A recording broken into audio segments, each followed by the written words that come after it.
Good morning. Good morning, and it's welcome. It's good to see you all here. This morning, we have the special pleasure of welcoming back Susthama Kim, who is head of the Amida Buddhist Order in the UK. She is also a practicing psychotherapist, and she has spoken to our group previously. Today she'll be talking about a topic that we have recently studied here at Heartland, and that is Shantideva's Way of the Bodhisattva. And she will be discussing it from a Pure Land perspective. So we look forward to hearing from Susthama, and if you'll give me just a moment, I will move some pins around.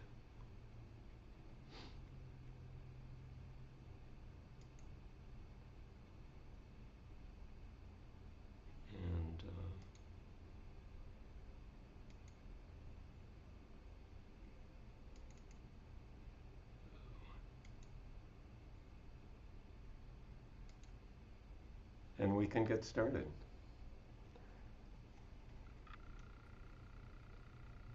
Thank you, Will.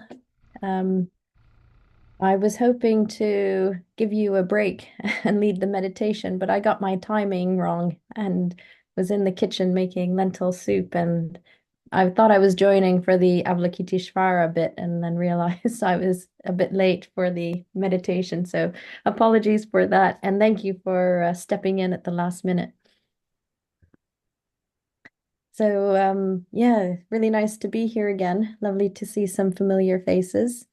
Um, I thought, given that you've been looking at Shantideva's work not too long ago, I thought it would be nice to revisit it from a Pure Land perspective. It was one of the books that I first read when I became a Buddhist, and I didn't understand a lot of it, and then we studied it, and that was over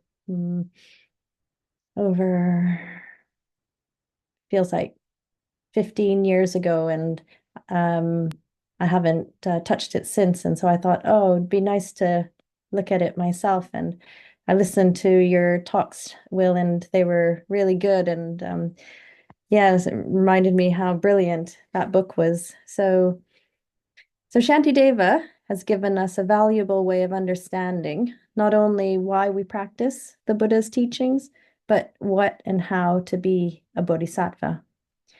So in Pure Land Buddhism, we talk a lot about other power versus self-power. And I thought it would be interesting to look at Shantideva from this perspective. So the way that I'd like to do this is to read verses that stood out for me along the way, and just say a little bit between each chapter. So could I share, is it possible for me to share my screen, Will, or if I send the document to you, can you share it? Don't have to, I could just read it and you can listen, but I thought it might be nice to see the words on the screen as well. Just one moment, Susthama, and I'll try to do that.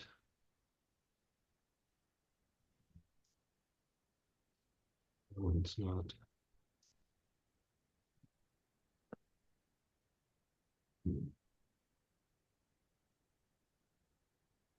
The other thing I can do is just copy and paste each of the chapter verses that stood out for me into the chat box, and then if you wanted to read along, then you can see it in the chat box.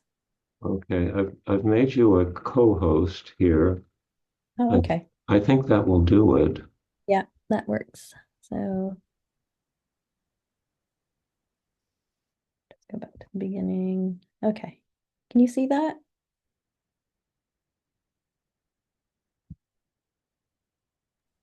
Yes, it's coming up, Susthama.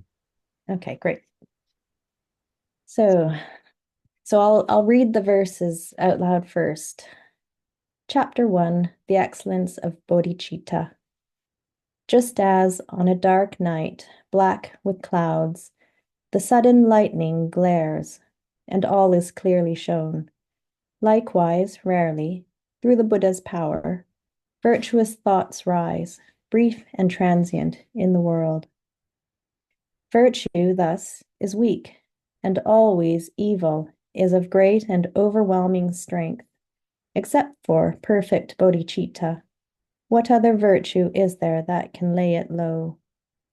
For when, with irreversible intent, the mind embraces bodhicitta, willing to set free the endless multitudes of beings, in that instant, from that moment on, a great and unremitting stream, a strength of wholesome merit, even during sleep and inattention, rises equal to the vastness of the sky. This the Tathagata, in the Sutra, Subahu, requested, said with reasoned argument, for those inclined to lesser paths.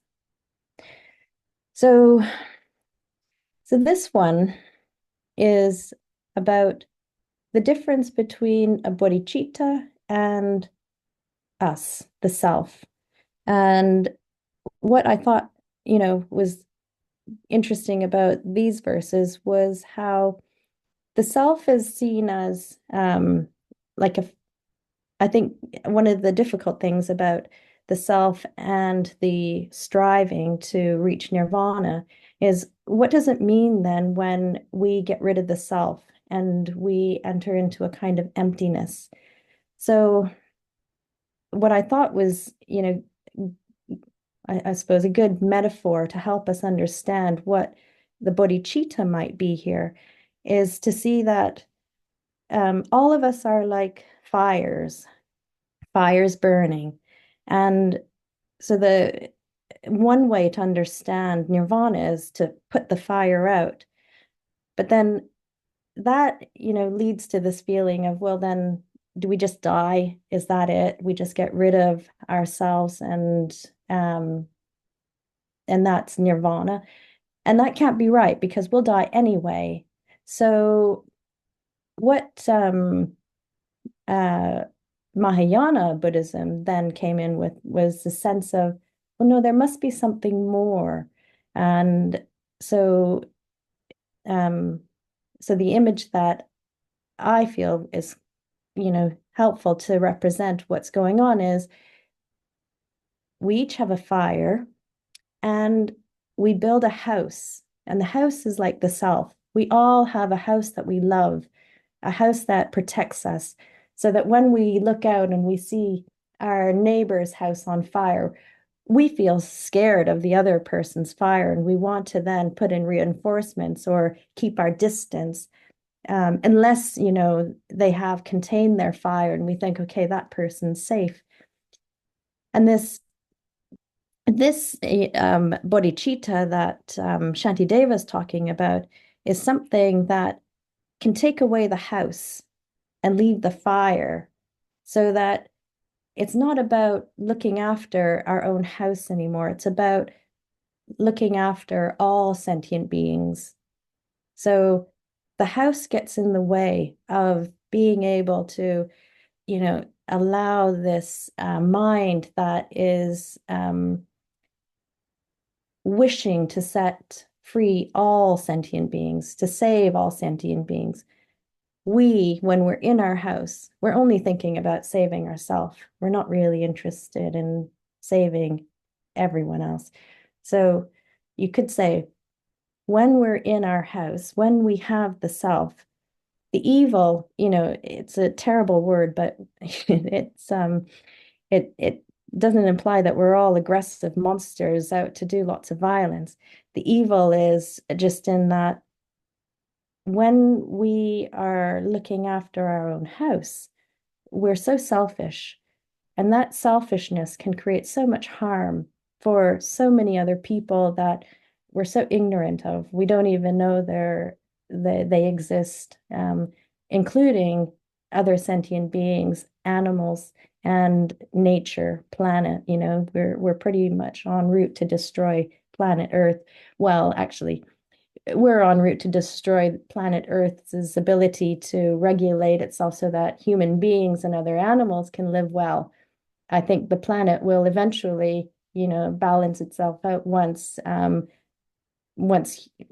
it's destroyed human beings and all activity on it. But I imagine that, the earth will settle after all the flooding and the droughts that will do a lot of damage to human life and other sentient beings.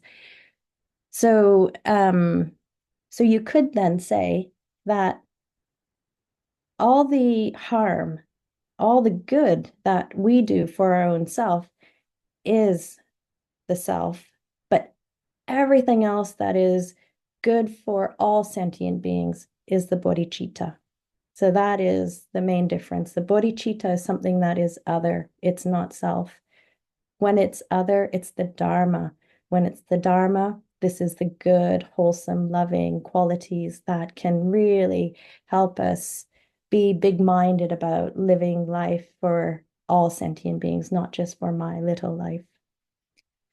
So moving on to chapter 2, confession. To the Buddhas, those thus gone, and to the sacred Dharma, spotless and supremely rare, and to the Buddha's offspring, oceans of good qualities, that I might gain this precious attitude, I make a perfect offering. I offer every fruit and flower, every kind of healing draught, and all the precious gems the world contains, with all pure waters of refreshment. I hold them all before my mind, and to the mighty sage, the greatest of our kind, and to his heirs, I make a perfect offering. Sublime recipients, compassionate lords, oh, think of me with love. Accept these gifts of mine. For destitute of merit, I am very poor. I have no other wealth, and so protectors, you whose wise intentions are for others' good, in your great power, receive them for my sake. Enlightened ones and all your Bodhisattva heirs, I offer you my body throughout all my lives. Supreme courageous ones, accept me totally, for with devotion, I will be your slave. To perfect Buddhas and to Bodhisattvas, in all directions where they may reside, to them who are the sovereigns of great mercy, I press my palms together, praying thus. In this and all my other lives, while turning in the round without beginning, blindly I have brought forth evil and incited others to commit the same. Deceived and overmastered by my ignorance, I have taken pleasure in such sin, and seeing now the blame of it, O great protectors, I confess it earnestly. The wrongs that I have done through ignorant stupidity, all actions evil by their nature, and transgressions of the precepts. Fearing all the pain to come, I join my palms and ceaselessly prostrate, and everything I will confess directly in the sight of my protectors. So one of the key features in Pure Land Buddhism is seeing us, me, this little self, as bamboo, which means foolish being of wayward passion. It's very important for us to see that no matter how much we try, we'll always end up making mistake. And you could say that, this is human, this is, nothing new. It's recognizable that as humans we make mistake. But this chapter, it's showing us what bodhisattvas do. And what bodhisattvas do first is to see how we build this house around our fire, how it's so difficult to actually just free ourselves from something that on one hand makes us feel safe, but at the same time also creates so much problems for other people or other things. And so the first step for this bodhisattva Bodhisattva way is to recognize that we're not alone here. There's Buddhas and Bodhisattvas. So in thinking about the flame, the fire of the Buddha that started, with Siddhartha's life, although Siddhartha, the person, has died, but the spirit of the Buddha lives on. And all the other people who devoted their lives to following the path of the Dharma, their spirit still lives on. So you could imagine that in this room where we're sitting, just imagine that all the spirits of all the past Buddhas and Bodhisattvas are in this room with us. And it's to them that we can confess all the errors of our ways, all the mistakes that we've done, and that they they are there to protect us. And so it's not a shame, a shaming, or a a scolding that they're going to give to us and a punishment, but the reverse, they're going to receive it with love, accept us with love, and encourage us to trust that we don't need to keep protecting ourselves in our little house. We too can join our spiritual fire with their fire, but we can't do it without their help. So then, chapter 3, taking hold of the bodhicitta, I join my hands, beseeching the enlightened ones who wish to pass into nirvana. Do not leave us wandering in blindness. Stay among us for unnumbered ages. For I am like a blind man who has found a precious gem inside a heap of dust. For so it is, by some strange chance, the bodhicitta has been born in me. So this is the arising of faith when we see that there's been something that doesn't belong to us, has nothing to do with our house, but we've found a gem inside it and we can trust it. We can have faith in it.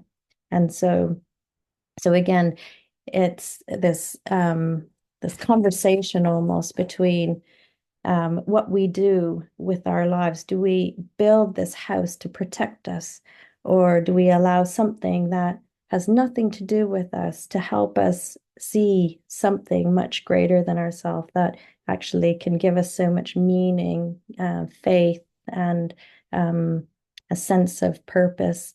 So similar to the Buddha discovering the Dharma, he didn't create it, it came into his life and it changed his understanding of his life, and that then changed so many other lives.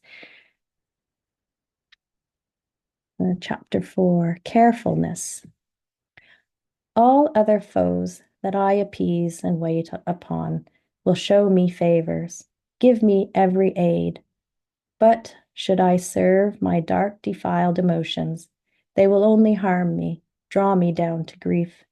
Miserable defilements, scattered by the eye of wisdom, where will you now run when driven from my mind?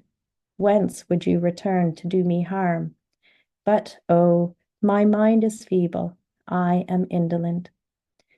Defilements are not in the object, nor within the faculties, nor somewhere in between. And if not elsewhere, where is their abode? Whence they inflict their havoc on the world, they are simple mirages. And so take heart, banish all your fear, and strive to know their nature. Why suffer needlessly the pains of hell? This is how I should reflect and labor, that I might apply the precepts thus set forth. What invalids in need of medicine ignored their doctor's words and gained their health? So again, when Shantideva looks at his own condition and his own mind, he's then seeing that, his mind is feeble. If we were to believe all the things that come up in our mind, then we will get to the point where we'll believe that we have a core belief, an identity that is permanent. And where does this identity reside in our body? So to see all the things that come up in our mind that points to, say, a permanent self-identity, a permanent core belief. These are simple mirages. These are not the real things. These thoughts will just lead us down a path that will be very painful. And so, in this chapter, he's saying, watch the mind, watch our the way that our mind works. And if we can see that the mind will go from building up feelings and thoughts into creating something that, feels so permanent as, this is who I am, then this will lead to more pain. So loosen the attachment to the self. Listen to the Buddha's teachings about letting go of the attachment to our own identity. And then we will be able to heal ourselves through the Buddha's medicine. I learned something really interesting recently. So the Buddha is the doctor, the Dharma is the medicine, and the Sangha is the nurse. This is why we need the three gems to help us heal and to find a healthy way of living. So, chapter 5, Vigilant Introspection. Harmful beings are everywhere, like space itself. Impossible it is that all should be suppressed. But let this angry mind alone be overthrown, and it's as though all foes had been subdued. To cover all the earth with sheets of leather, where could such amounts of skin be found? But with the leather soles of just my shoes, it is as though I cover all the earth. And thus the outer course of things I myself cannot restrain, but let me just restrain my mind, and what is left to be restrained. And when you feel the wish to move about, or even to express yourself in speech, first examine what is in your mind, for steadfast ones should act correctly. When the urge arises in your mind to feelings of desire or angry hate, do not act, be silent, do not speak, and like a log of wood, be sure to stay. And when your mind is wild or filled with mockery, or filled with pride and haughty arrogance, or when you expose another's secret guilt to bring up old dissensions or to act deceitfully, regard your body as a vessel, a simple boat for going here and there. Make of it a thing that answers every wish to bring about the benefit of beings. When you look at others, think that it will be through them that you will come to Buddhahood. So look on them with frank and loving hearts. So this is lovely because he is indicating that it's with this body, with the house that we're making around the fire, that can actually help us bring about the Dharma. So although we may, think that we need to get rid of the house in order to be a bodhisattva, he's also saying that that might be impossible. So instead, just watch what comes up in the mind, pay attention, be diligent, and don't act. Just stop. I heard another good teaching about someone who, was saying, a good practice that someone taught him was just shut up. Just, be quiet, listen to what is going on around us, listen to the other person, use this body to actually bring about the benefit of all living things. And then chapter 6.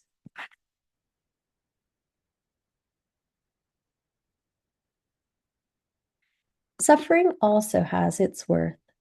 Through sorrow, pride is driven out, and pity felt for those who wander in samsara.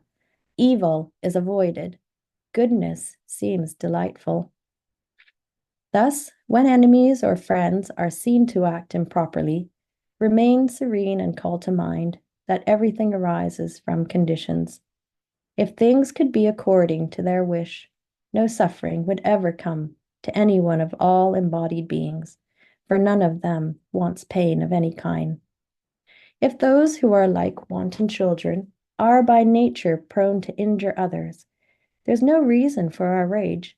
It's like resenting fire for being hot. In just the same way in the past, it was who injured living beings. Therefore, it is right that injury should come to me, their torturer. So, like a treasure found at home, that I have gained without fatigue, my enemies are helpers in my Bodhisattva work, and therefore they should be a joy to me, since I have grown in patience, thanks to them. To them, its first fruits I should give, for of my patience they have been the cause. So this is just seeing that our most difficult person in our life can be our greatest teacher.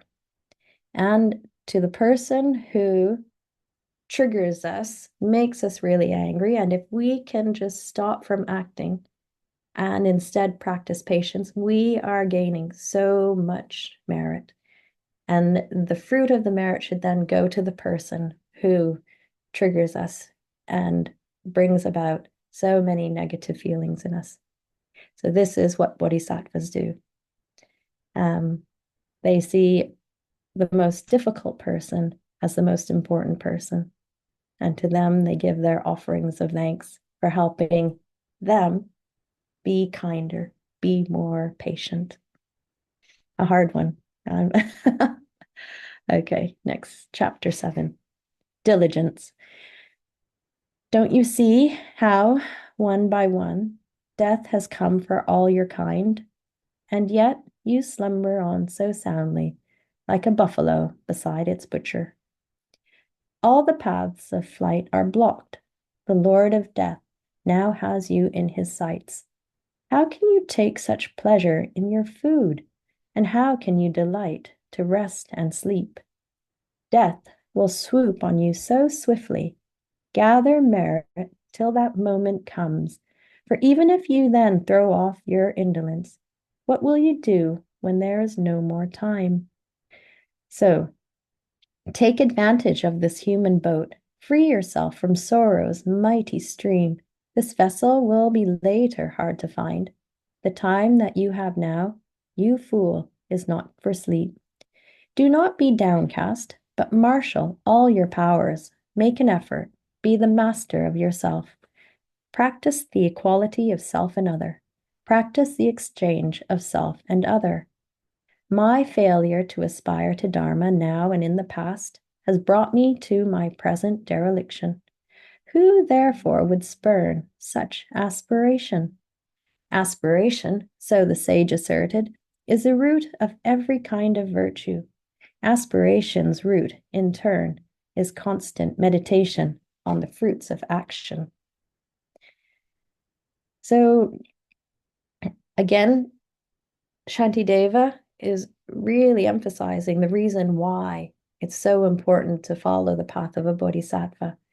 And it is because our life is so short, we will die. And why wait? Why not, face death, see that our time is so short, take advantage of this precious human life to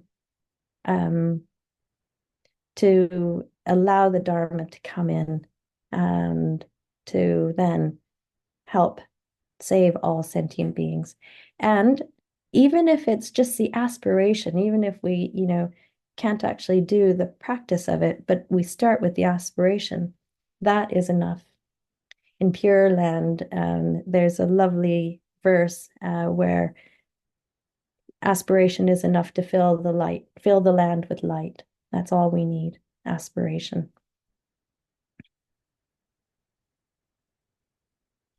Chapter 8, Meditative Concentration. Because of loved ones and desire for gain, we fail to turn away from worldly things. These, then, are the first things to renounce. The prudent should conduct themselves like this. Beings brief, ephemeral, who strongly cling to what is also transient, will catch no glimpse of those they love for many thousands of their future lives. Alone we're born, alone we come into the world, and when we die, alone we pass away. No one shares our fate, and none our suffering. What need have I of friends who hinder me? All that we desire is sure to perish, on which account we fall to hellish pain. For what amounts to very little, we must suffer constant and exhausting weariness. Strive at first to meditate upon the sameness of yourself and others. In joy and sorrow, all are equal. Thus, be guardian of all, as of yourself. The work of bringing benefit to beings will not then make me proud and self-admiring. The happiness of others is itself my satisfaction. I do not expect another recompense. And so, why not identify another's body, calling it my I, and vice versa? Why should it be hard to think of this my body as another's? Perceiving now the faults possessed by I, the ocean of good qualities that are in other, I shall lay aside all love of self and gain the habit of adopting other beings. Thus, when I work for others' sake, there will be no sense of boasting, self-congratulation. It is just as when I feed myself, I don't expect to be rewarded. If I give this, what will be left for me? Thinking of oneself, the way of evil ghosts. If I keep this, what will be left to give? Concern for others is the way of heaven. All the joy the world contains has come through wishing happiness for others. All the misery the world contains has come through wanting pleasure for oneself. So,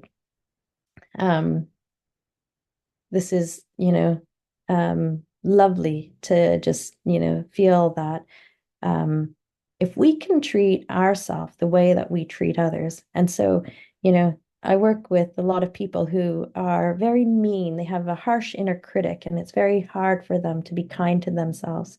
So one of the best ways to work with this kind of attitude is to imagine that you have a friend who's going through what you might be going through, and imagine what you would want to say to them.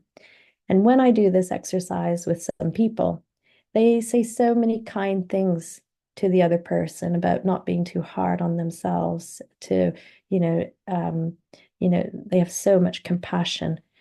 And when I ask what they would say to themselves about what's going on, they're so hard on themselves. They'll really beat themselves up. And so the practice then is to imagine that you have a friend who's going through a difficult time, and you are going to play the role of the compassionate bodhisattva. And what would you want to say to them for them to feel safe or comforted?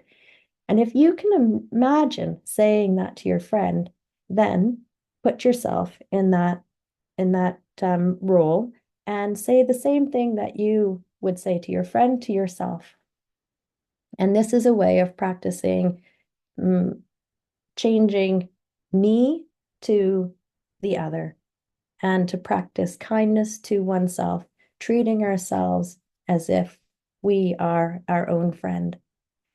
It is amazing how the things that we say to ourselves, we would never say to our friend. And if we did, we wouldn't have any friends. So if you have the other kind of personality where you really don't think great things about other people and you wish that they would just go where the sun doesn't shine, then to practice it the other way. To imagine that you were going through what they were going through, and what would you want to say to yourself?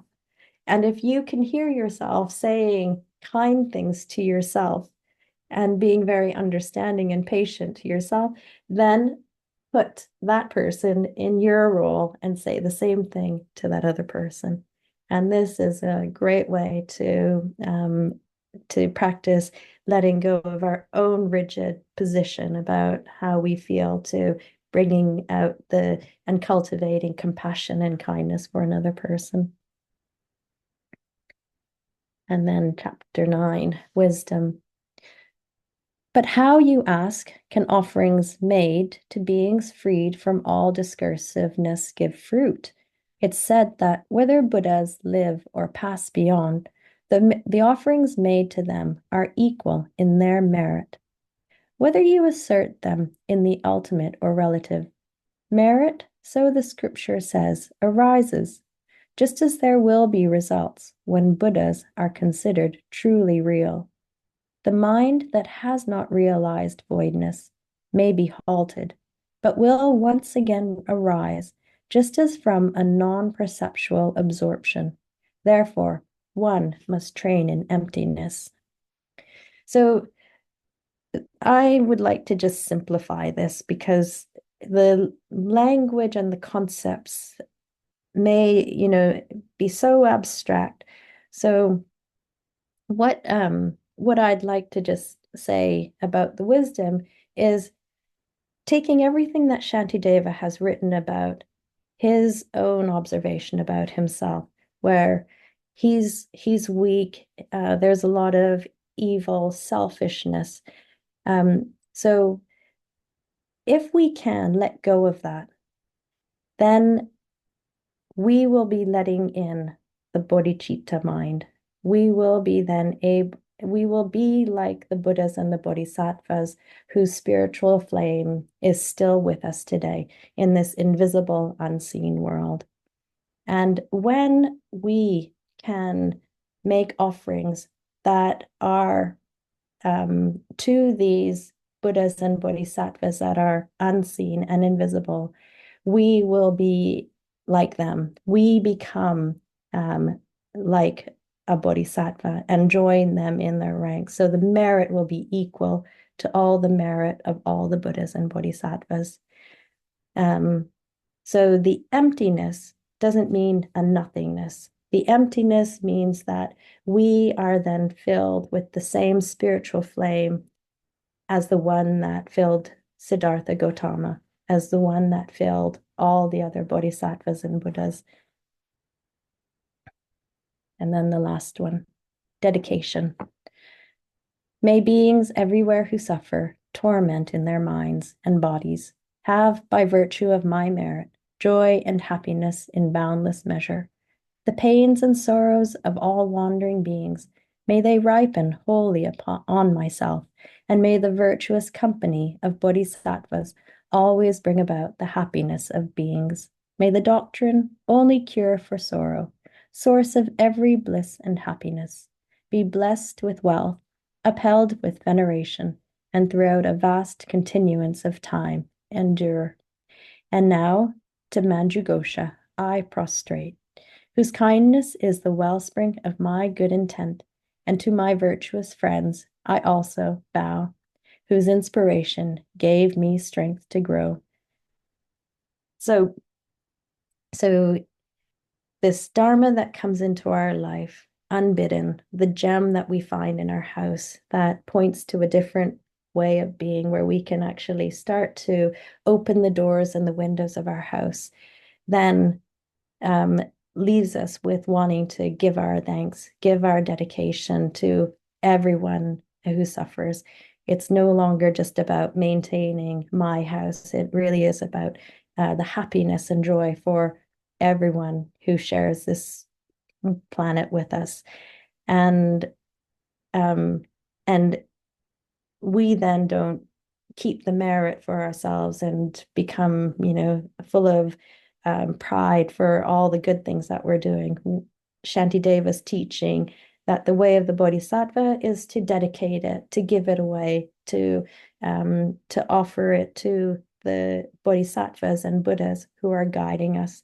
So it then is about giving it away so that we remain empty of the need to build a new house to replace the old one that might have got in the way. But the new house then would just be, the spiritual ego that wants to look good and wonderful because of the fact that we can help all sentient beings. So again, tear down those walls, give it away, dedicate it to whichever Buddha and Bodhisattva has inspired you. So that comes to the end, and now I hope we can engage in an interesting discussion